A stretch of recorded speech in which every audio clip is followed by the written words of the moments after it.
August the 14th, 1981, New York City.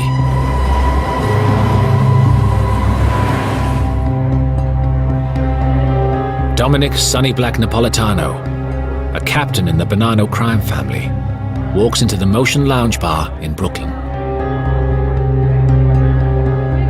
He hands the barman the keys to his apartment, a large bundle of cash, and the diamond-encrusted rings from his fingers. He tells the barman he's going to a meeting and doesn't know if he's coming back.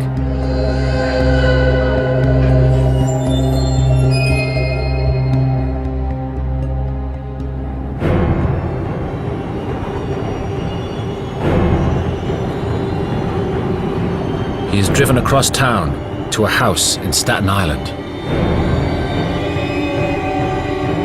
The meeting is in the basement.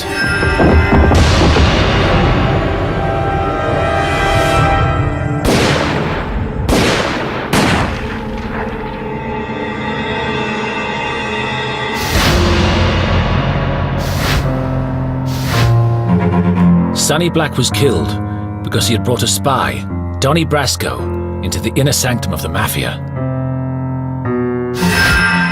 He was really Special Agent Joe Pistone.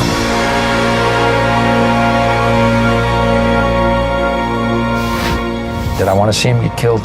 No. Would I rather have him gone to jail? Yeah.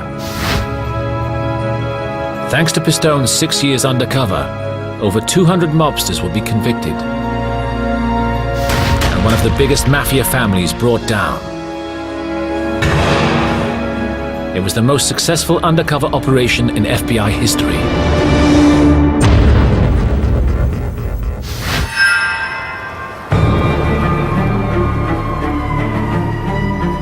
But the operation that would one day bring down the Mafia would start on a far smaller scale.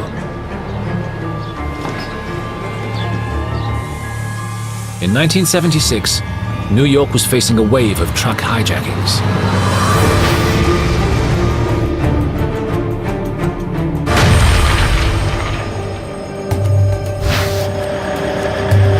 These loads were sometimes worth $200,000-$300,000, and the mob guys would hijack the truck, stick the truck up, take it, and then sell it to fences.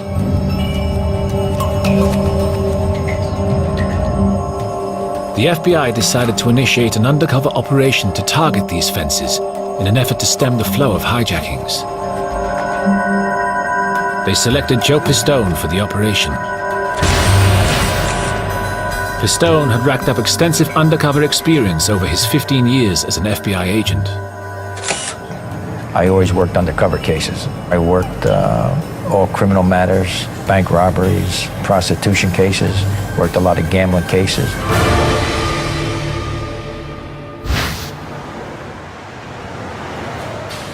Pistone had grown up in an Italian-American family in Paterson, New Jersey, and knew well the sort of people he might encounter undercover. Growing up in a neighborhood, you always know who the mob guys are in a neighborhood, but, you know, my family's situation was, you know, you keep away from those guys, you know, don't get involved with them. To get to the fences, the FBI created a cover for Pistone. A jewel thief. We came up with burglar and jewel thief because when you're in an undercover situation, you can't become involved in any violence, crime of violence. So you come up with a legend that doesn't tend to lead toward violence. Not many jewel thieves in jail for murder, you know. So I went to school, learned all about jewelry, precious gems, the locks, alarms, safes. So we took about 6-7 months to prepare for this operation. With his training complete, Pistone was ready to embark on his mission.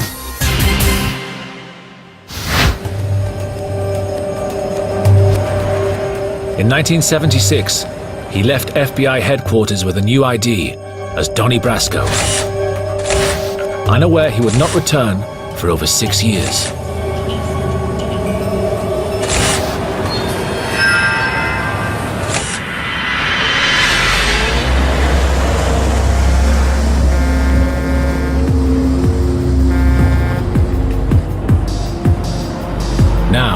his job was to find a way to infiltrate the hijackers.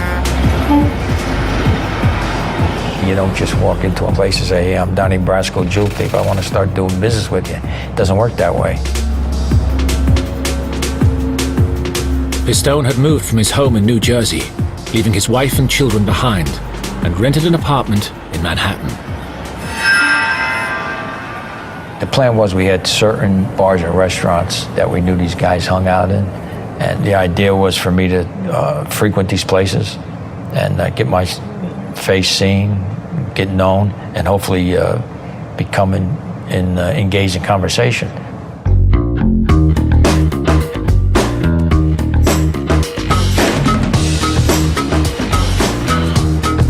It would take many months until people trusted the new face as a local.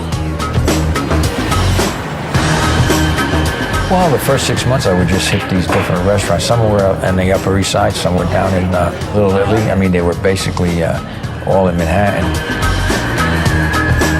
I would just frequent, go in, sit at the bar, order a meal at the bar, order a drink at the bar, and just hang around for a couple hours. You can't form a pattern. You can't go into the same place the same day at the same time. It's not a 9-to-5 job. It's not a 5-day-a-week job. It's a 7-day-a-week job.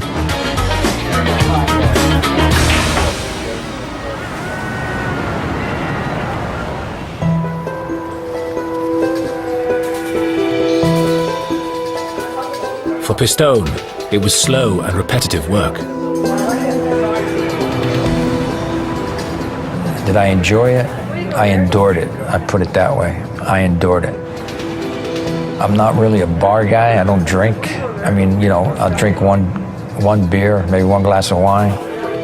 I wasn't in love with being an undercover agent. To me, it was part of my job.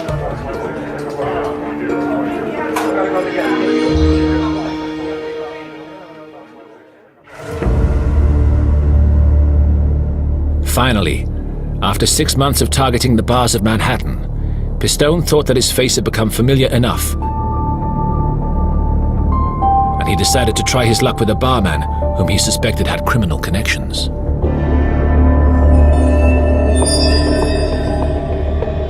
I finally felt, well, I got to make a move here. Come in one night and, hey, Donnie, how you doing? Okay. We start talking, and I had a package of diamonds. And I said, I need X amount of money for these. Say $10,000. As an undercover, you got to know what the street price of stuff is we call swag. You know, the difference of buying these diamonds at Tiffany's than buying off somebody in the street. And he didn't say a word. He just picked it up, put it in his pocket.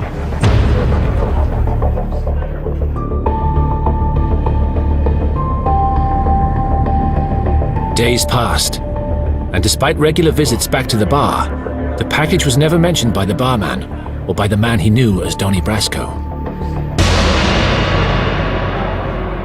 But a fortnight later, there's a breakthrough.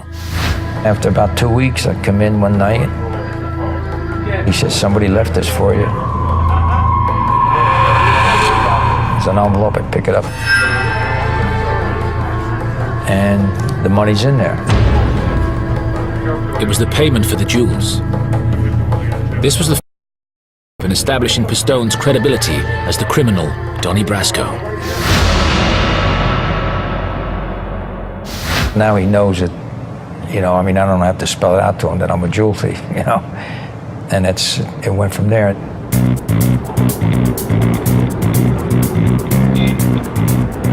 Over the next few months, the barman started to invite Donnie out, introducing him to numerous contacts. The places we went to were all after-hours joints, you know, gambling and after hours. And he would introduce me, you know, just as Donnie. Pistone was being introduced as Donnie Brasco to all sorts of shadowy people. But one introduction in particular would become very significant. The man was known as Jilly, and was not only a fence and a truck hijacker, but was what the mob called a made guy. Made, straightened out, good fellow, wise guy. All those terms mean the same thing. You've been officially inducted into a particular Mafia family.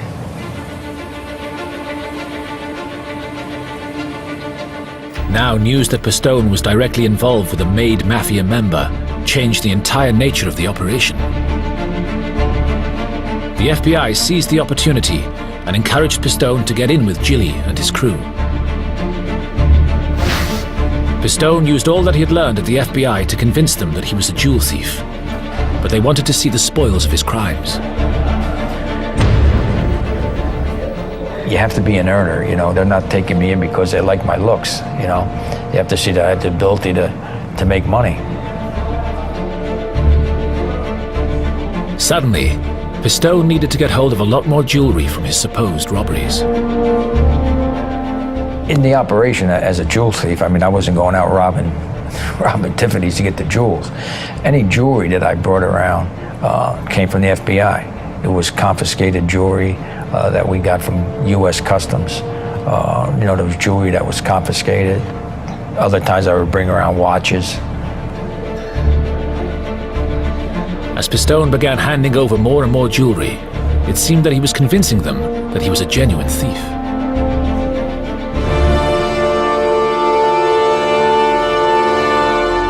But then, some of the gang members started asking for his help in their own robberies, breaking into homes, something he was reluctant to do as an FBI agent. They'd ask me, you know, can you get by this alarm? Can you get in, you know? And a couple times I said, no, I can't bypass an alarm system. I can't, you know, I can't get into this place. I can't do this safe. And they got mad.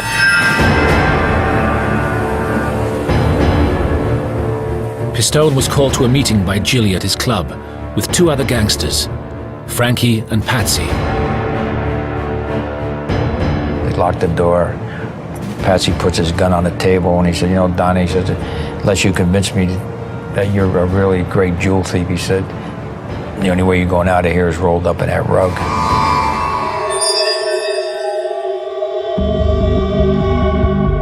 They began to question Pistone on every detail of his past. Where you from? Who did you know? What'd you do? The questioning continued for 5 hours.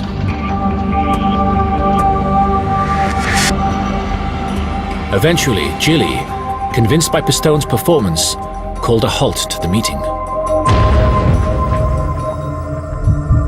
But then, as Frankie and Patsy were backing down, Pistone took a massive gamble to increase his credibility. If somebody calls you out in the street, you gotta be mad. And the only thing they're gonna understand here is some kind of force.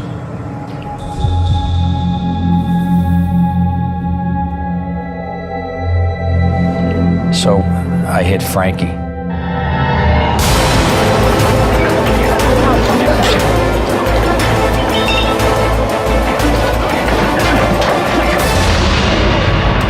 Patsy jumps on me, he starts punching me, starts beating me.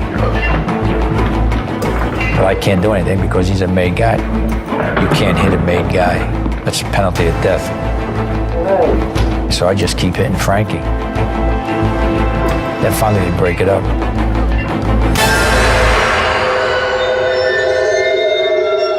The fight didn't just make him seem a credible gangster, but it also gave Pistone the excuse to distance himself from the increasing violence of Gilly's crew. I went to Gilly and I said, Gilly, you know, all due respect, but I don't want to be involved with these guys anymore. If they have something lined up, they have a score lined up, they have something they want to rob lined up, don't even tell me about it.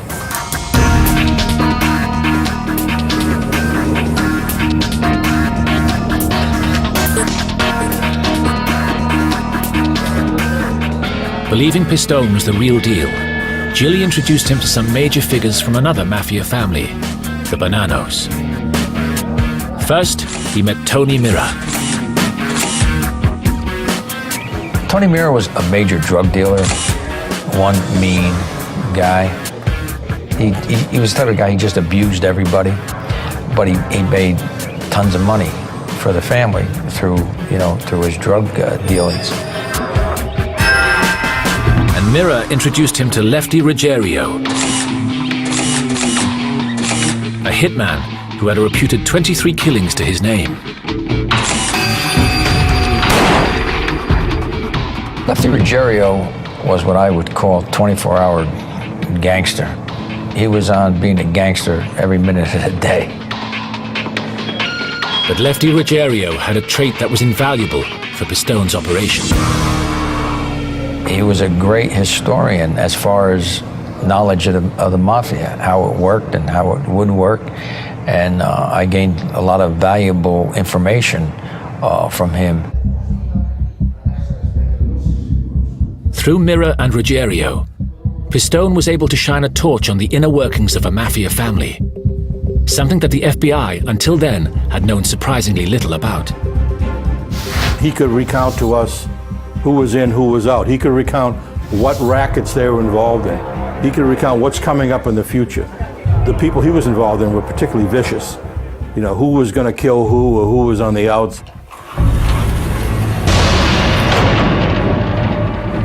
In 1978, the operation had a major breakthrough. Tony Mirror was jailed for drug trafficking. And Lefty Ruggiero seized an opportunity to cash in on Pistone's skill as a good earner and made him an offer he couldn't refuse. Pistone would operate exclusively under Lefty as his partner. He would now be much more closely involved in Bonanno family business.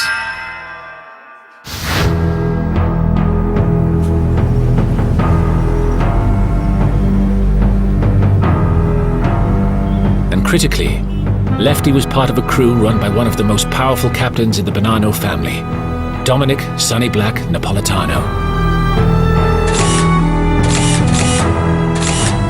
Sonny Black was an effective, important leader, a capo. He had about 15 to 20 members in his crew, about 10 or 12 made guys, and probably at least 20 or 30 other known as associates or wannabes who hang around and work with the family. He dressed effectively like the consummate or quintessential mobster. T-shirts, dark suits, heavy on jewelry, rings, pinky rings, swaggered, talk tough.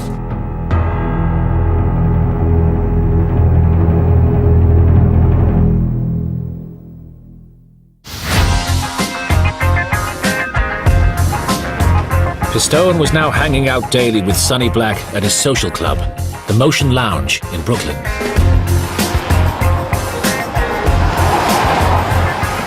The average day in the life of a wise guy is not as exciting as you might think.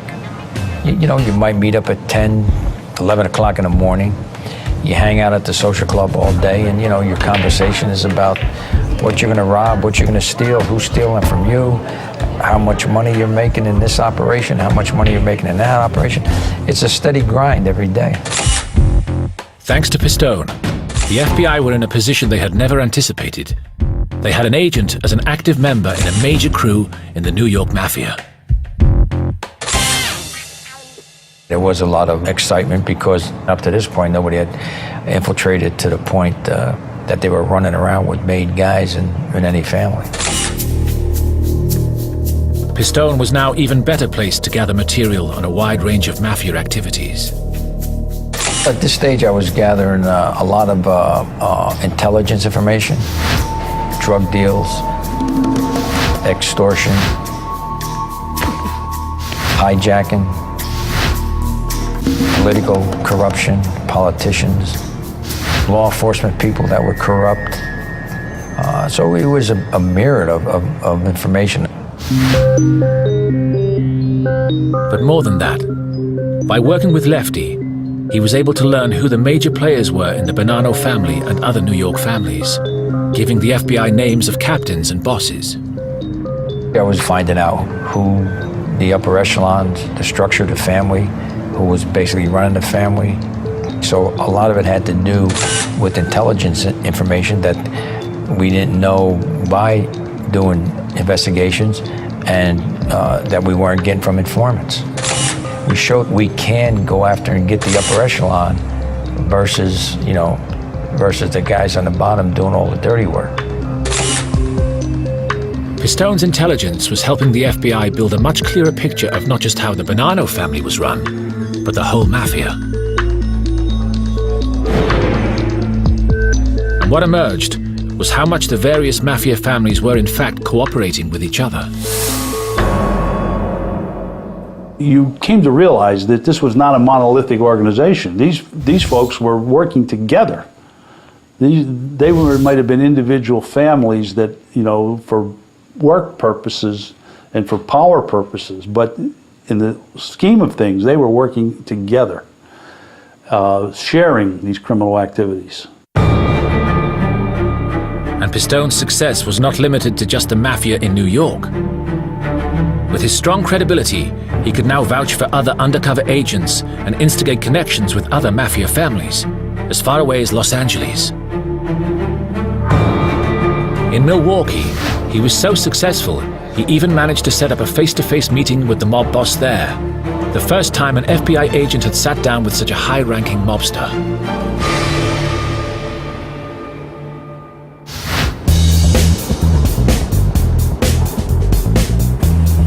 In Florida also, the FBI had been attempting to infiltrate the Mafia. They had set up a club, the King's Court, which they had hoped would be a beacon for Florida's mobsters. Pistone saw a way to help the operation by suggesting that Sonny Black become a partner in the club. The idea appealed to Sonny, and he sent Pistone and Lefty to Florida to check it out. Pistone now discovered that, like many city wise guys, Lefty had hardly ever left his New York borough. Everybody thinks that mob guys are so worldly and they know everything. I mean, they're really parochial, and Lefty was no different. Had no idea how to make a plane reservation, because a lot of time, most of the time, when they wanted to go somewhere, the plane tickets were, back in the day before the computers, they were stolen, from travel agents.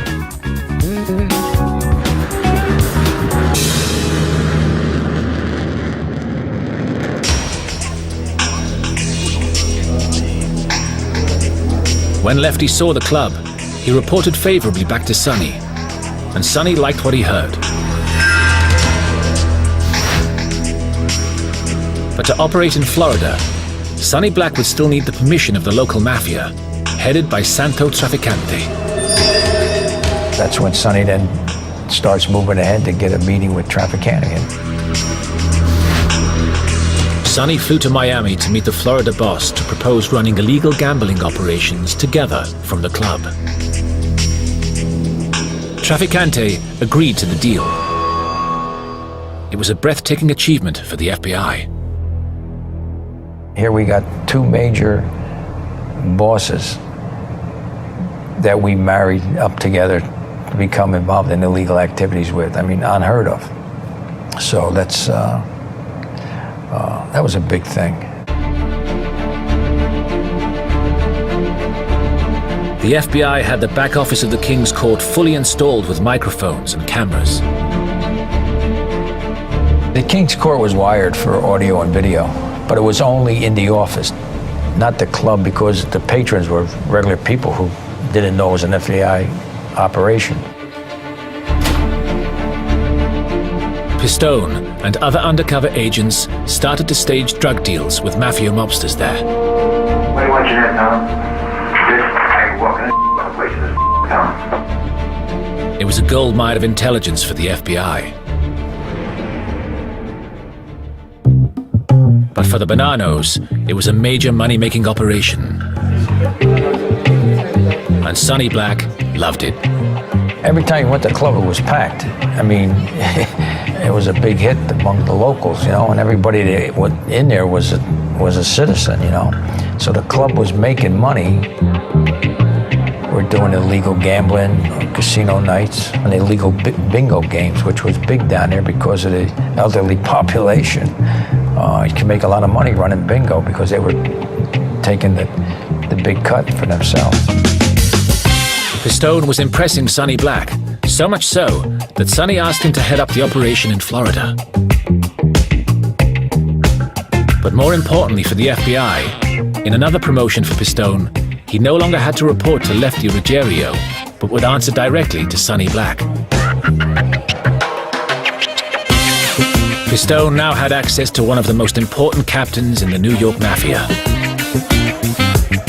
Nothing like this had ever been done before.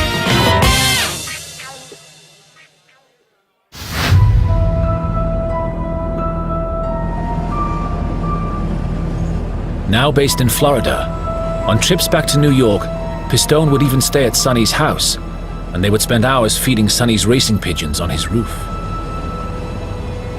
I got to know Sonny Black pretty good, and although he was a stone cold killer and a gangster, Sonny was the kind of guy you could spend time with.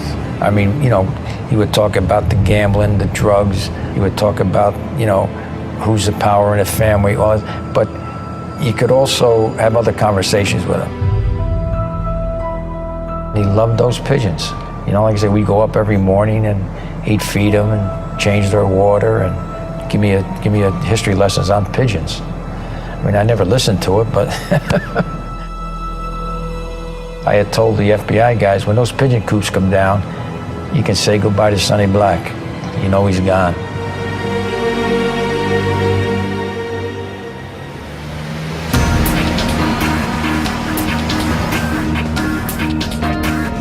Pistone's close relationship with Sonny Black now gave him even more access to information within the Mafia. He discovered that one faction of the Bonanno family, recent Sicilian immigrants known as Zips, were enormous drug importers. They used a series of pizza restaurants to distribute the drugs.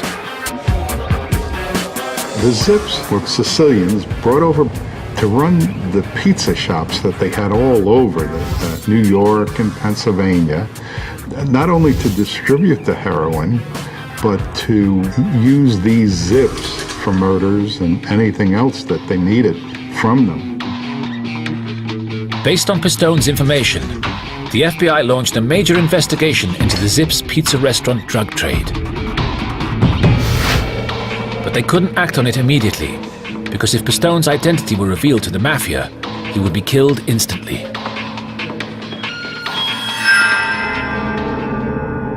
Every day going to work like that, knowing he could easily be made or betrayed, and his life would have been worthless. And yet he did it for years. As long as the person's undercover, you can't do anything with that information until they surface, or you jeopardize them. But in fact, by now, there was a far more serious threat to Pistone's life.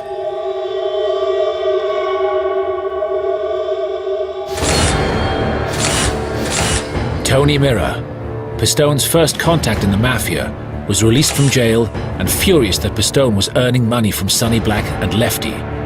He wanted revenge. Well, you have to remember, there's a lot of jealousy and envy in the mob. Mira gets out of jail, and he's jealous because he thinks I'm making a lot of money, and because I'm real close to Sonny Black. So he goes and he goes to his captain and says that I should be with him and not Lefty, because he's the one that brought me around. But Sonny, keen to keep his cut of Pistone's earnings, was reluctant to pass him back to Mira.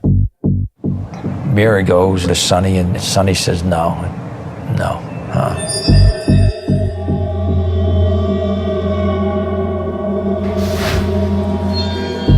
Mira then took his complaint a stage further and called for the other capos to arbitrate the decision.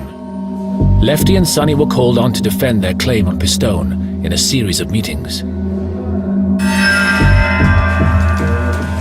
Lefty would phone Pistone after each one to let him know what was happening, and Pistone would secretly record their conversations. Hey, Donnie, let me tell you something. I had a 4.5-hour meeting about you today. For what?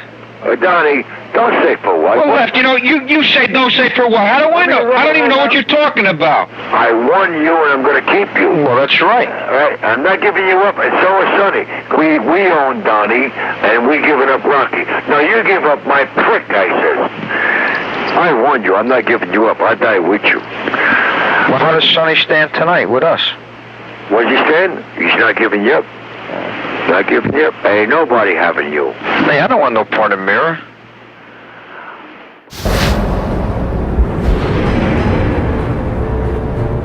Sonny Black and Lefty won and got to keep Pistone as their own. But Mirror wasn't finished yet, and in an act of revenge, he would do something that would instantly threaten Pistone's life. So he figures, well, if I can't have him, nobody's going to have him. So then what Mirror does is he puts in a beef with all the captains that I stole $250,000 in a drug deal. And, that's a no-no. You don't steal money from the family. The severity of the accusations demanded a series of high-level meetings, or sit-downs. A sit-down was, in effect, a trial. High-ranking mobsters from the Bonanno family in New York, including some of the Sicilian Zips and Bonannos from far away as Canada, were called in to judge the accusations leveled at Pistone. If Pistone were found guilty, he would be executed immediately. If you lose a sit-down, you're gonna get killed right then. I mean, it's not like, they're gonna give you, we're gonna give you a month to get your affairs in order. Rocky admitted that you made $250,000. Who did Rocky tell you? After he married his men. Don't you understand? He's a lying son of... He's a lying son of... He's lying, Left. I don't give a fuck. He's a liar. I never cut any junk money up with him. Why don't fucking count? Why does this guy want to, He start... wants you bad. So what do we do now? I don't give a fuck, but you can't I ain't help afraid me of out. anybody. You can't help me out. I have to handle it. Without you. And I ain't afraid of Mirror either. When's this thing all gonna end with this It guy? ain't gonna end. Sonny spent 3 hours fighting for Donnie. Eventually, his life was spared. Sonny Black wins the sit-down. Pistone may have survived the sit-down, but he had made a serious enemy of Tony Mirror. The FBI were concerned the operation was becoming too dangerous and began to consider pulling Pistone out. They were talking about closing the operation down. But Pistone thought otherwise and managed to convince his boss, Jules Bonavolonte, to continue just a little while longer. I convinced Jules there's nothing to worry about, I mean, I can handle this.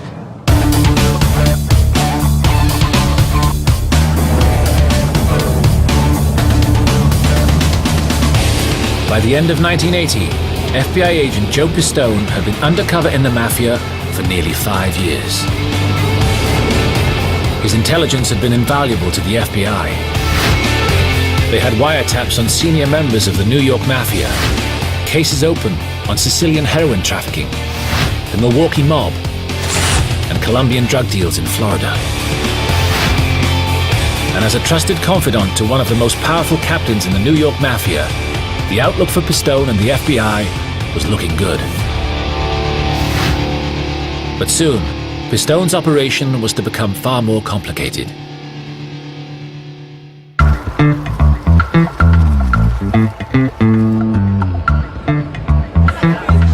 In Florida, a Las Vegas night was planned for the King's Court, an illegal gambling evening with craps, roulette wheels, and blackjack.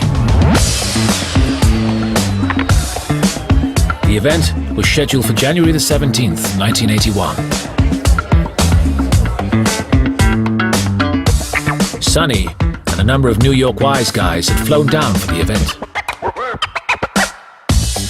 The local sheriff had been paid to turn a blind eye. I was right there when he paid the guy off. The guy assured us that everything was taken care of, At first, the evening went well. The place was mobbed. King's Court was mobbed. Had all kind of money.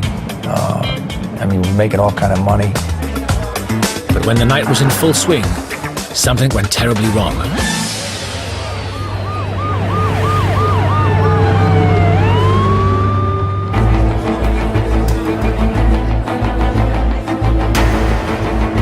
club was raided by the local police.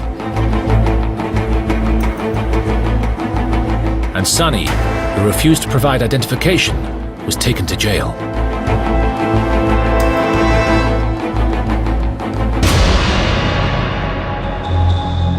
He was bailed the following day, but was furious. Sonny spent the night in a can. He wasn't too happy the next day, believe me. He wasn't too happy the next day. Sonny Black was convinced there must have been a rat. Pistone had to be concerned that suspicion might fall on him.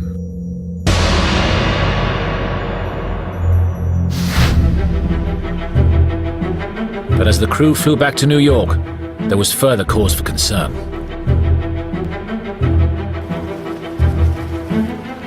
Months earlier, in a move to impress his mob connections in Florida, Pistone had borrowed a luxury boat from the FBI for a fishing trip with Lefty.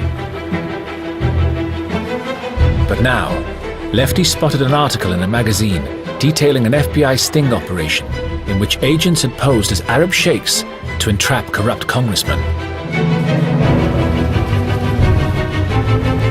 The article included a picture of a boat used in the operation. It was the same boat that Pistone had used to impress Lefty Ruggiero.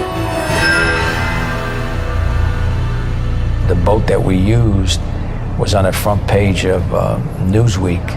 There's another major undercover operation going called Abscam. It wasn't supposed to get the surface for a long time. But what happened was it got exposed. Lefty demanded to know how Donnie had got hold of an FBI boat. I told Lefty, remember this girl we met out in San Diego? And, do you remember she said her brother had a boat in Miami and that we can use it any time? So I said, look, Left, I said, you were there,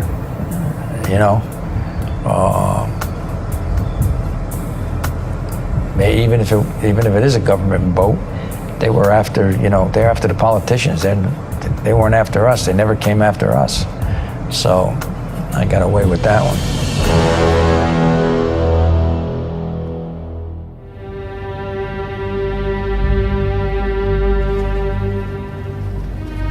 Lefty seemed to buy his story, but Pistone could not be sure he was still completely trusted by either Lefty or Sonny. But then any doubts he might have had disappeared when Pistone was given an astonishing vote of confidence from Sonny Black.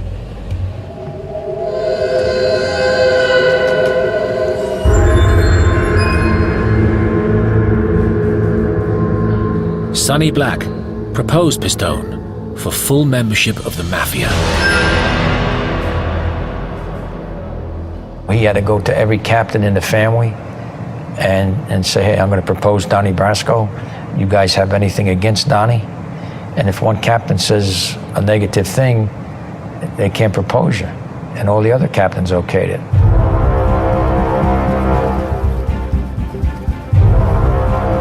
As a made man, it would be like a letter of introduction to some of the most powerful mobsters in America. Pistone would have much greater access to other parts of the Mafia and some of their most closely guarded secrets.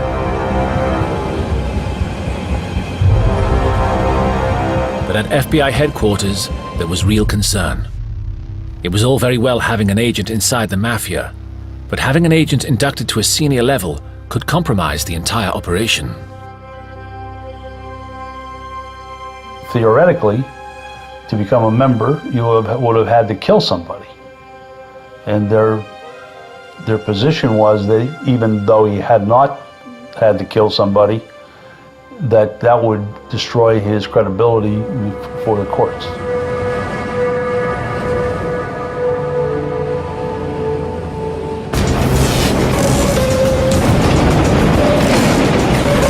And dramatic events within the Bonanno family power structure increased concerns in the FBI. The Bonanno family was in the midst of a civil war. And Sonny Black was right at the forefront of it.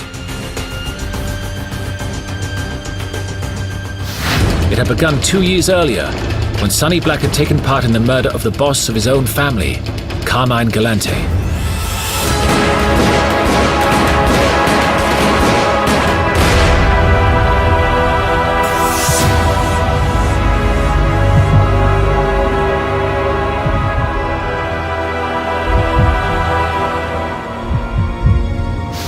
And now, Sonny was ordered to take out 3 rival capos.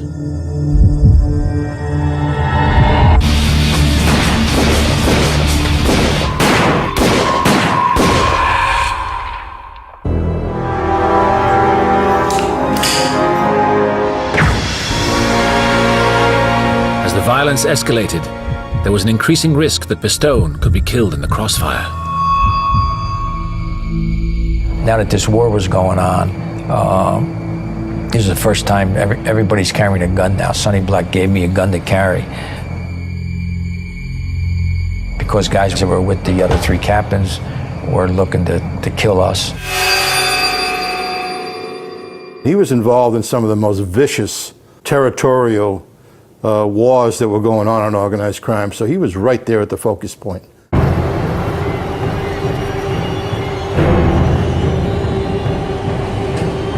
And then, Sonny Black put Pistone in a position the FBI had been desperate to avoid.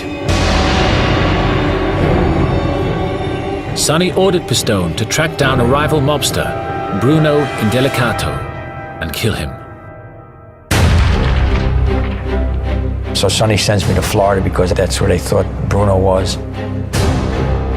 And the plan was if I found him, I'd call the FBI, they'd snatch him, we'd make it look like a hit, and then I can go back and say, you know, I took care of him.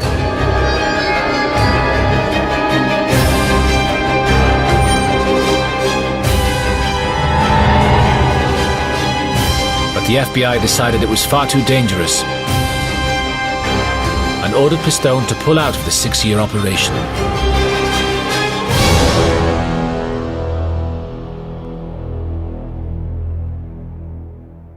When we ended the operation, he was very upset because I'm sure he felt that if he could have been made, his credibility would have been enhanced. Can you imagine the kick in the ass when it comes out, you know, Bonanno Mafia family makes undercover FBI agent? But I couldn't convince him, so we had to surface.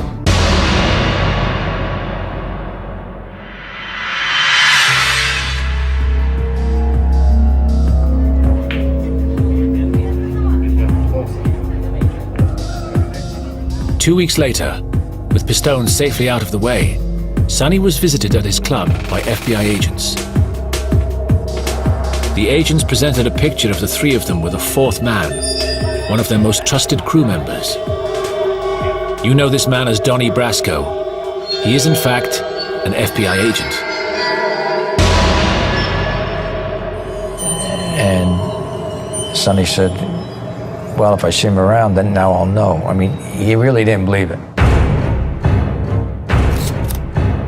But eventually, Sonny Black began to accept the truth, and the FBI watched as he retreated to his pigeon coop to think over his options.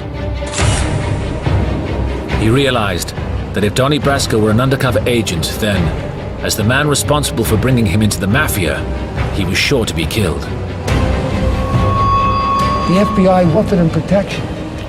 All he had to do was come forward. He said no. He knew what the results might be, but he wouldn't betray his oath.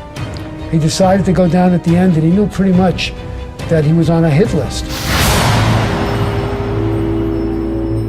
2 weeks later, Sonny Black was called to a meeting. I didn't want to see him get killed, but, you know, he brought it upon himself. You know, when the agents went to talk to him, he could have easily called them later on and said, look, I'm coming in, you know, what kind of deal can I make?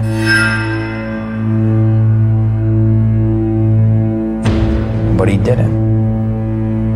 He was a real man and he was a real gangster. And that's how we left it. I said, you know, when you see those pigeon coops on the top of Sonny's apartment building getting torn down, he's dead.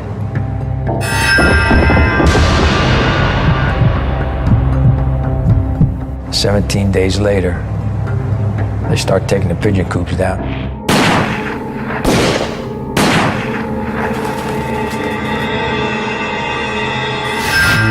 That's when they killed him. Sonny's body was found dumped in a New York river. Symbolically, his hands, which had welcomed an FBI agent into the Mafia, had been cut off.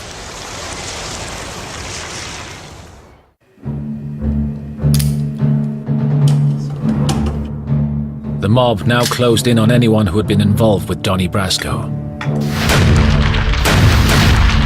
They killed Sonny Black. They killed Tony Mira. They killed Jilly. Did I want to see him get killed? No. Would I rather have him gone to jail? Yeah. But it wasn't my doing, in my mind, that got him killed. The FBI learned that Lefty Ruggiero had been summoned to a meeting where he would be murdered. They intercepted him and arrested him. He thought it was a hit team, you know, because the agents were in surveillance clothes, just in, you know, nondescript cars. And he thought he was going to get clipped.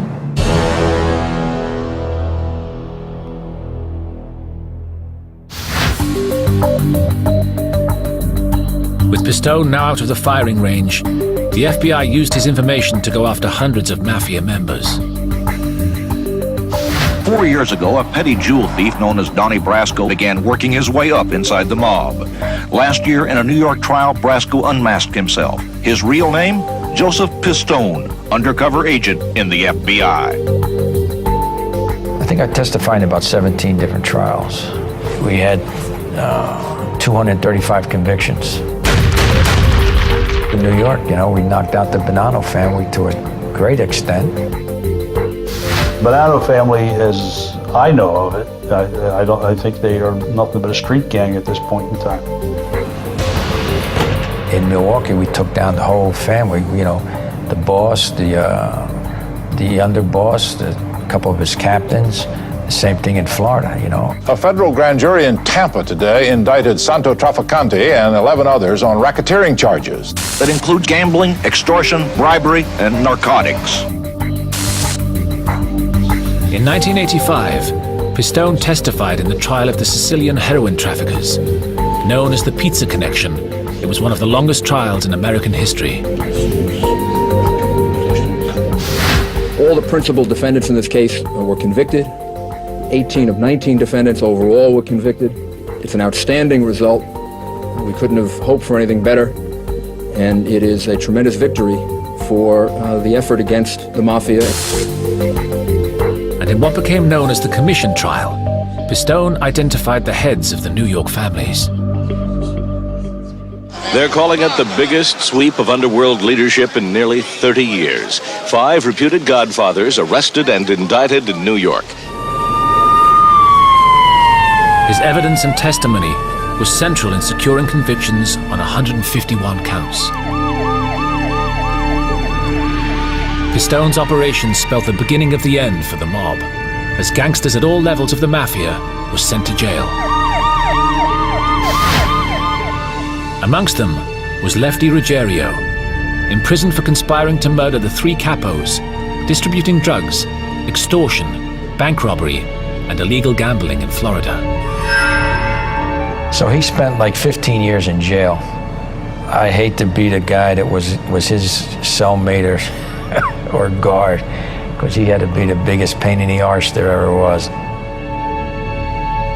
The Mafia responded by placing a $500,000 bounty on Pistone's head. To this day, Agent Joseph Pistone lives under a pseudonym in an undisclosed location.